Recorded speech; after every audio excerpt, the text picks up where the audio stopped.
You're listening to the Geriatric Mamas Podcast with Jessica Rosé and Sonia Tapley.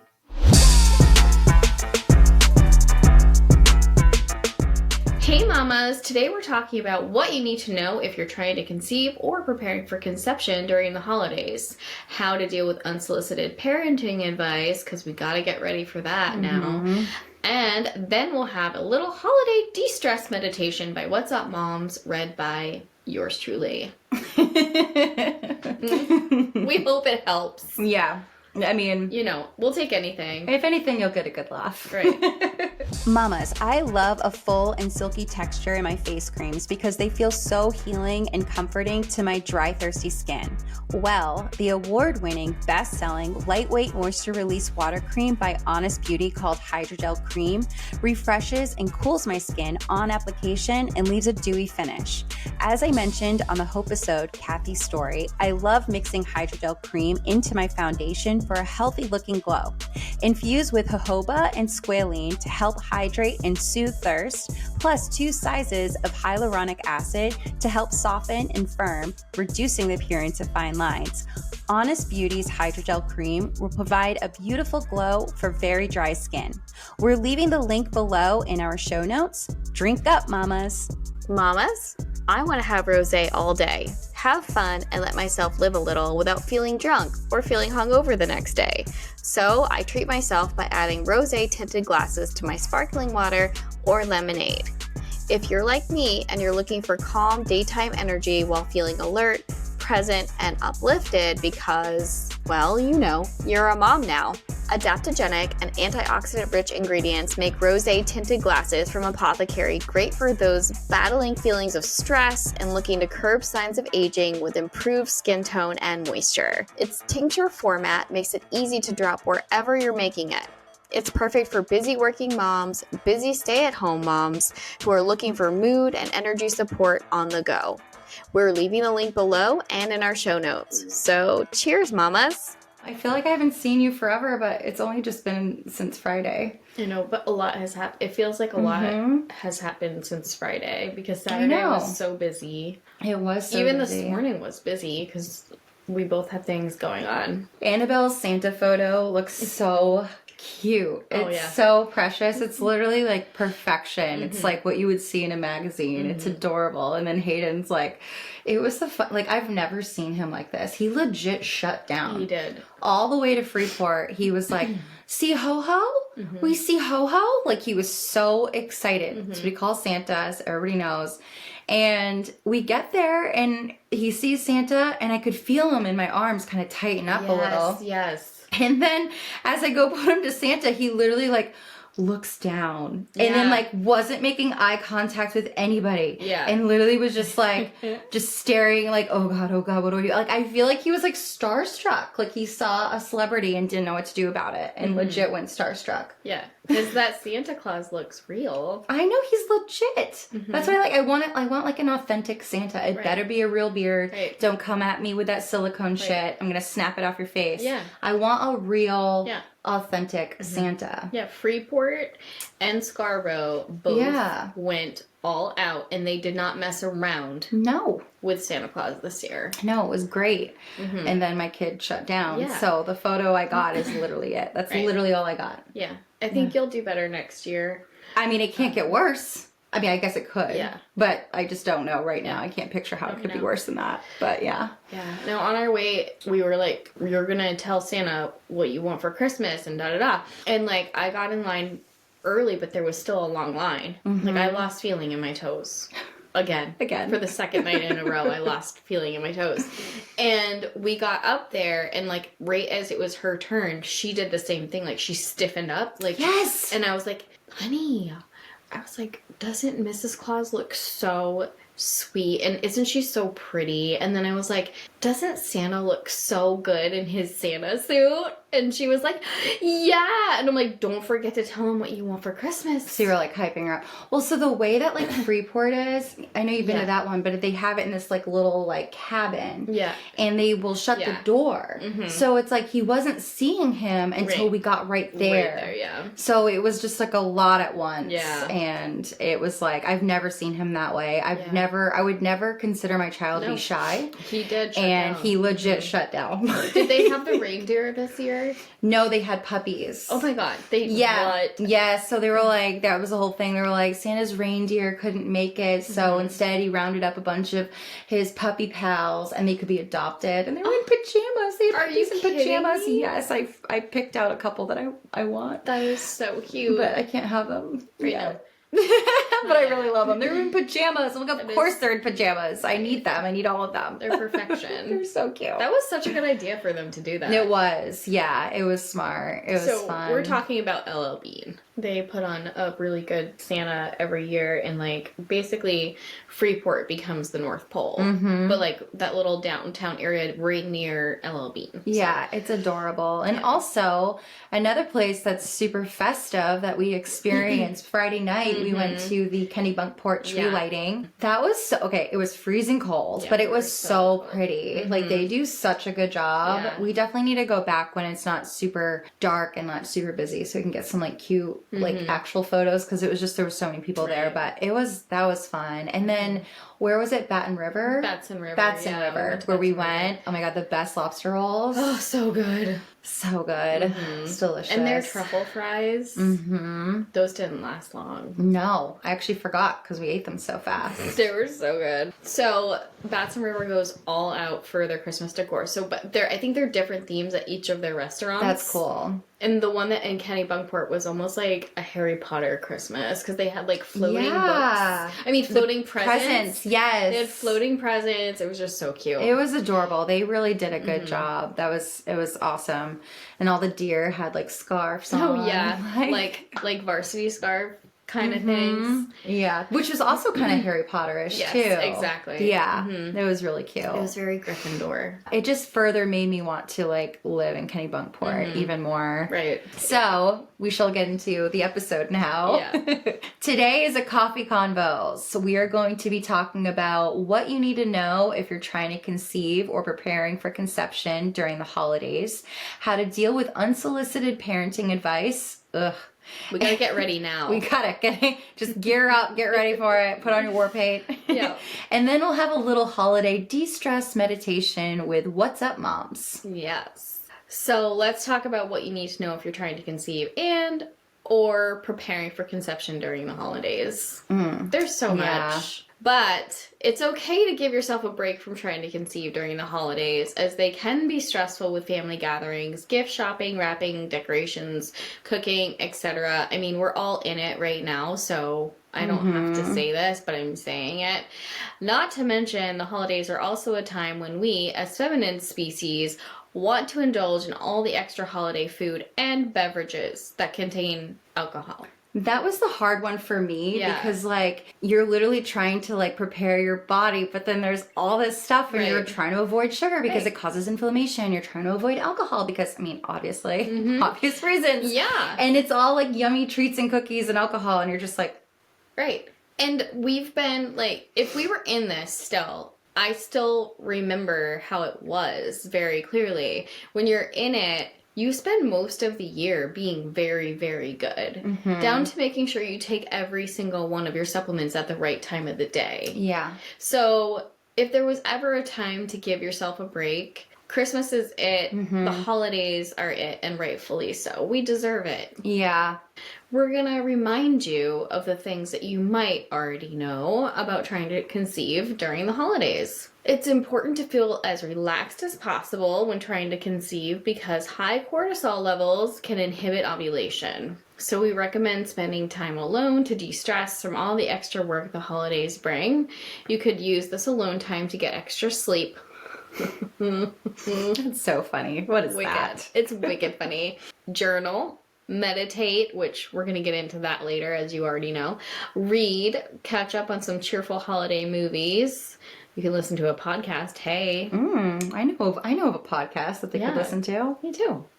The second thing to remember is that it's important to allocate some time to be with your closest girlfriends and family members for extra support and lots of laughs to stimulate dopamine and oxytocin production, which will lower stress and cortisol levels while having a great time. For more information on how your friendships impact your well-being, please refer to our episode called Having Mom Friends Helps You Live Longer and Happier. It's science. I see what you did. I had to throw it in because we just did this episode. We did, yeah. And it's so important. Science. And last but not least, nutrition, etc. Make sure you're taking the best supplements. For example, folate instead of folic acid. It still surprises me how many people don't know that. Yeah. So well, because doctors don't explain it. Right. So some people take better to folic acid. No. I don't think anyone really takes better to folic acid, but most people take better to folate. There's a whole thing about it. Just Google.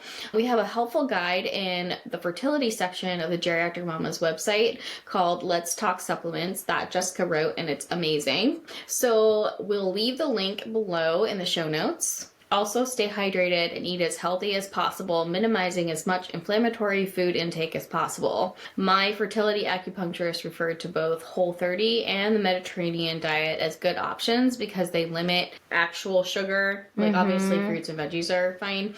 They limit alcohol, grains, dairy, legumes, soy, as well as processed foods and additives like cornstarch and soy less. I don't know how to say that word, but soy. Just like soy. Yeah.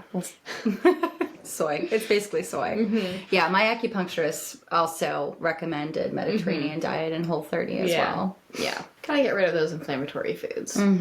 There's so much to indulge in during the holidays, so you can always use the everything in moderation quote as your standard to get you through. Unless it's every day. It's no, everything's in moderation. January 1st does come soon.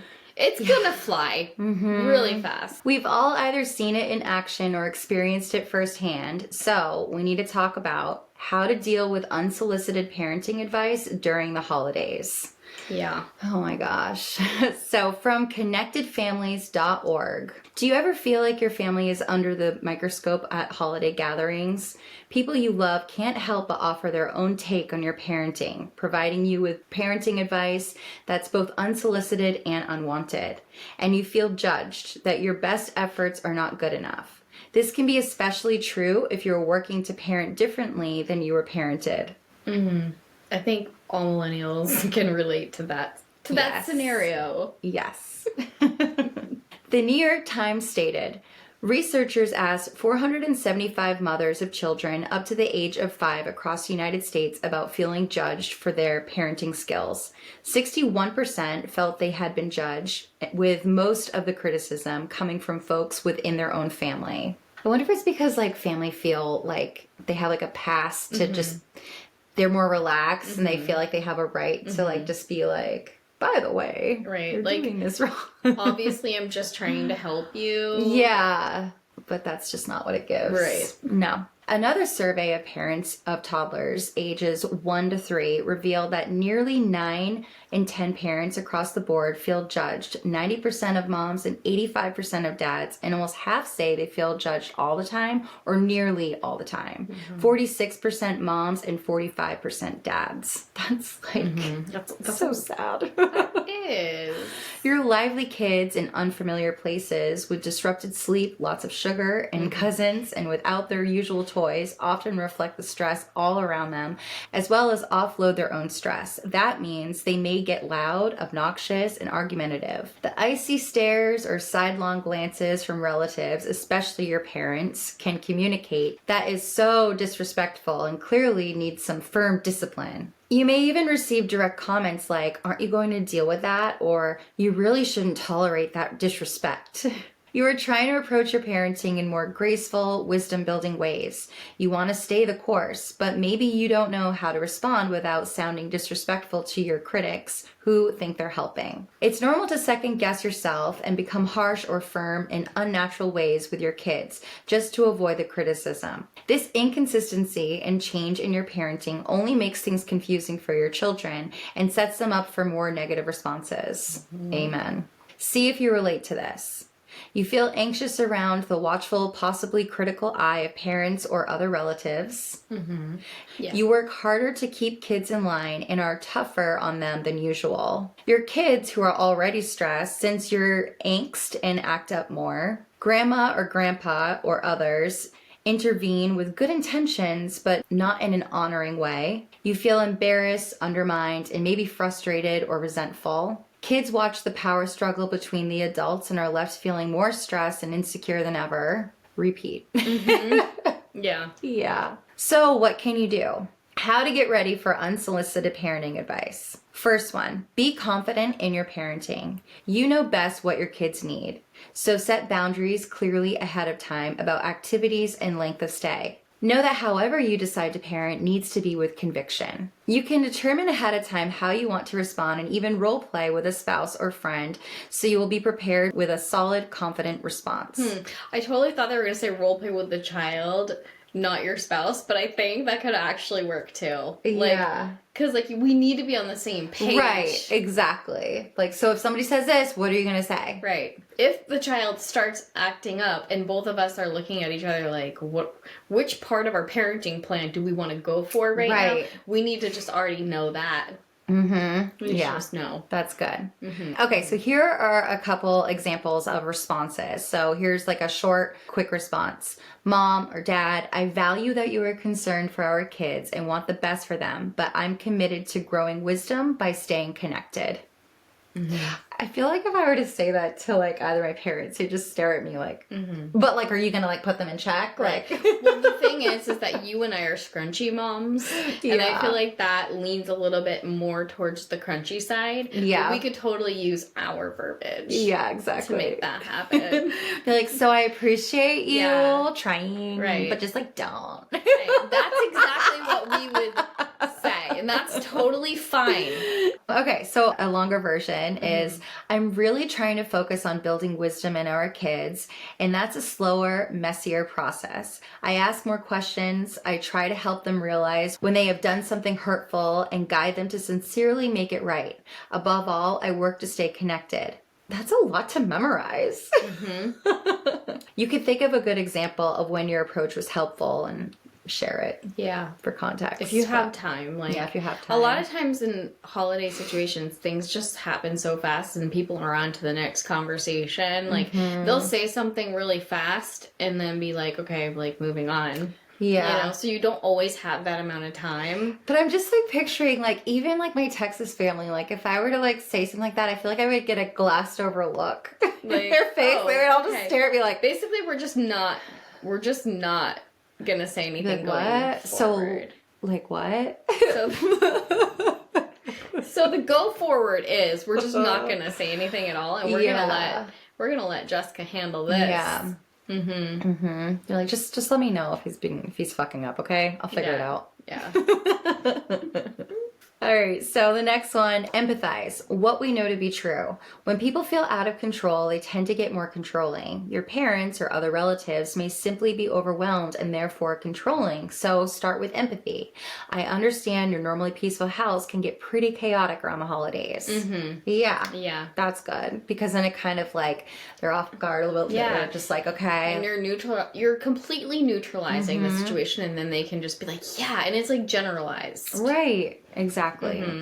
So the next part of that, affirm intentions. Your friends and relatives care about you and your kids and may sincerely believe that obedience or else parenting is truly best for your kids. So what can you do to validate their good intentions without validating their unhelpful methods? Here's how it might go. Mom or Dad, I know you are concerned for our kids and want what's best for them. I'm so glad that you care enough to express that. Affirm actions, then affirm whatever they've done that is helpful. Be prepared with an example. I love how you have so much fun baking together, tell the best stories at bedtime. We're really patient when. Yeah, those are good examples. You know what this reminds me of? So at my job, my old job, we had this thing that we would do when we were handling objections, and it was called Feel, Felt, Found. Yes, Did I tell you about this? No, we did it at my old job too. You empathize, so I feel, and then you felt the situation, so I feel like you're frustrated with this. felt, and then you acknowledge the situation, that's your felt, and then your found, you put yourself at their level and be like, what I found to be the da-da-da. I feel like that's what this is right now. 100%. That's hilarious. I'm gonna feel, felt, found everyone. So the third one, offer a few practical tools. People tend to get harsh or punitive when they don't know what else to do. You can give practical tools and insights about your kids, which will help them engage when they see a problem, especially if you're not around. Here are a few examples. You might tell your parents, you don't have to ignore kids' misbehavior, but especially since we don't see you every day, I want my kids to really enjoy their time with you. Consider giving your relatives these phrases to say to your kids when they're struggling or misbehaving. First one, it seems like you're having a hard time. Do you need a hug or do you need some help from your mom or dad? Another option, looks like there are some big emotions here. What?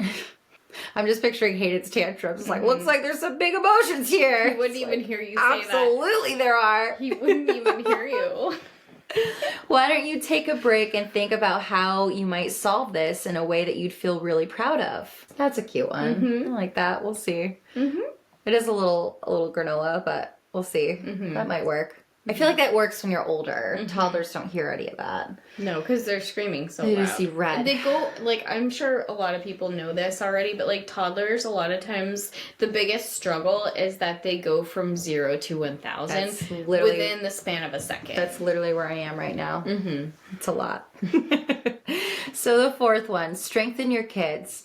If you know your kids are likely to face some harshness or criticism during a gathering, be proactive to equip them ahead of time. Focus on the opportunity. If you believe your parents' responses will be damaging to your children, your kids will sense your anxiety. But if you view this challenge as a good learning opportunity to respond to different kinds of people, they'll be more confident and less likely to view themselves or their grandparents as a problem to be fixed. Your positive perspective can make a big impact. Talk about potential holiday tension. With a peaceful, lighthearted tone, ask, we sure love Grandma and Grandpa, and it can be a lot of fun to see them, but sometimes it gets a little stressful in their house, doesn't it? What's good about being there? What's hard about being there? Validate any difficult feelings without blaming anyone. Help kids stand in the truth. Remind your kids, not everyone agrees with the way that we want to parent you. So remember, even if someone talks to you in a harsh or critical way, you are still a valuable person. Those people love you, but might show it differently when they're upset. Let me know if I can help you if this happens. I like that. I like it too. Yeah, because it is telling them that, like, listen, like, they may show their love differently when they're angry, but they still love you. It's just different. So and you're okay. Yeah. You're still a valuable person. Yeah. Because, like, what people say to your kids can be damaging, especially when you're parenting in a very nurturing way. Yeah. And they hear something for the first time, like, oh, well, you know, don't be such a sissy, or toughen up, or, you know what I mean? It's like, people say that because that's what they think is the right thing to say. Those are just, like, a couple of examples, you know? Or they'll say things that they think are funny, and they're, like, joking, and it's like, but kids they're don't know babies, they don't know that that's a joke. Kids don't have the same sense of humor. Yeah. Hey mamas, are you someone who's 35 plus and struggled with fertility, endured a miscarriage, experienced heartbreaking fostering or adoption challenges, or were perhaps flat out told by a doctor that you will never conceive naturally, and despite the odds, eventually found your happy ending by becoming a mama? Send us your story at geriatricmamas.com. We would love to feature your journey to motherhood on a future Geriatric Mamas episode. So now that we've gotten all of, like, the heavy lifting out of the way, the actual things that do happen that cause a lot of stress during the actual holidays, outside of, like, the gift wrapping and the cooking and the shopping and all of that. Oh, decorating. I haven't even done that yet. Well, I'm just sitting here thinking, like, I actually love gift wrapping. That is therapeutic for me. It is once you're in it. Yeah. For me, it's like the thinking about it, the gathering. Like, I do love gathering, but it also means you got to go out in 0-degree weather to go get such things. And, like, True. So anyways, it's like, it's a whole thing. I love the actual process of wrapping. And I love the idea that's come up over the last couple years that, like, we can lock ourselves in a room with, like, a glass of wine. I'm wrapping it here, but really you're sitting on the couch watching Hallmark and eating chocolate in peace. Yeah. You're just like, I'm definitely wrapping gifts. Leave me alone. That trend has brought a whole new life to gift wrapping. And it also... I have so many gifts to wrap. You come out with one small gift. Right. And you're low-key, like, getting more Hallmark movie time. Right up my alley. So good. So yeah, we love wrapping. But now that we've gotten all of the heavy lifting out of the way, we have a holiday de-stress meditation by What's Up Moms to help us get through it. Because we are right in the second-ish week of December. So here we go. Now, I am not a meditation or yoga instructor. You're not? No. Oh. You didn't know that? Well, I gotta go. So I'm gonna have to... So please bear with me as I get through this meditation, and I want you to not be driving when you listen to this. This better be good. Yeah, this is for when you're... I better be so relaxed after this. Yeah, okay. This part is for when you're hiding and pretending that you're rapping. And don't forget your glass of wine or coffee, okay? Welcome to your Holiday Mom meditation. Ooh, I like the voice. We're gonna get into it. I love this. I gotta stay in it. Stay in it. Sorry. Let's begin today by finding a comfortable seated position, perhaps in a locked bathroom with your butt cheeks grounded on the cold floor. Sorry. We're gonna get through this. Now, with your eyes closed, sip your coffee in and gulp it down, feeling the caffeine invigorate your veins with a false sense of awareness. Now, let's check in with your body. If you're feeling a massive amount of tension, a tingly panic feeling, perhaps the urge to throw up, know that this is very normal. As you continue your deep sipping, I want you to envision your holidays unfolding in a perfect way. Nobody is trying to force unsolicited parenting advice down your throat. Now, take that vision and flush it down the toilet you're resting against. Now let's visualize your holiday in a practical way. Perhaps you're hosting in-laws or judgy siblings and your house is a wreck. Give yourself permission to take all of that clutter and shove it in a closet until January, along with diets and any big home projects. Unless you're Jess, because that won't happen. As expectations flow through Instagram, let us like, but simply not attach ourselves to them. There are many valid reasons why your elf didn't move last night. Maybe she was up late panic shopping. You may have received 6 or even 8 Secret Santa Claus emails. I want you to envision going to TJ Maxx. This is not sponsored, but they're open until 11. Grab some lip gloss or face mask and shove that into a Sephora bag. And in this deep state of relaxation, allow yourself to order things on Amazon without reading all of the reviews. Oh, I know that hurts you. That really hurts. That hurts your heart. Oh, it did. All right, back to it. Let us remember that no one looks at a holiday card for longer than 2 seconds. And yes, your decor is right where it should be, in your dog's mouth. Let go of the perfect holiday party outfit and embrace the ugliness of the DIY ornaments your children will make. And when you really start to lose it, just relax your face until it forms the word no. No, I cannot cook for 12 on Christmas Eve too. Feel the vibration in your nostrils as you repeat no. Santa cannot bring Travis Scott shoes. As we end this meditation with you still just as stressed out, at least know that you are not alone. No, when school is out for like a month, you will never be alone. Just sip, gulp, and try to embrace the magic you single-handedly bring to the holidays. Namaste. Namaste. That's so funny. Oh God, I saw this, and again, that's hilarious. Yeah, the people who posted this on YouTube, their YouTube name is What's Up Moms. That's so if you funny. want to listen to the real version without our added commentary, just go. She's amazing. She does such a good job. Every time you were like, shove it, I thought you were going to say shove it up your ass. Right, I thought I was going to say shove it up my ass too. Shove it in your Sephora bag. Right. Shove it in the closet. Right. I'm just like, oh, so not up my ass. Right. Got it. Just I will not be shoving that up my ass. Just to clarify. Just to clarify, shoving nothing up my ass. No. In this everywhere episode. else. Shove it everywhere else but your asshole. Yeah, just not your asshole Got year. Maybe next year. We'll check back in next year. We'll check back in next year and see if anything's Because maybe the closets are already maybe full. they're full and there's no other place to shove it but your ass. Maybe. Okay, well, reminder, you get 20% off services at Ageless Medical Aesthetics in Westbrook, Maine with the code MAMAS2024 and a free first swim class at Goldfish Swim School in Portland, Maine with the code MAMAS2024.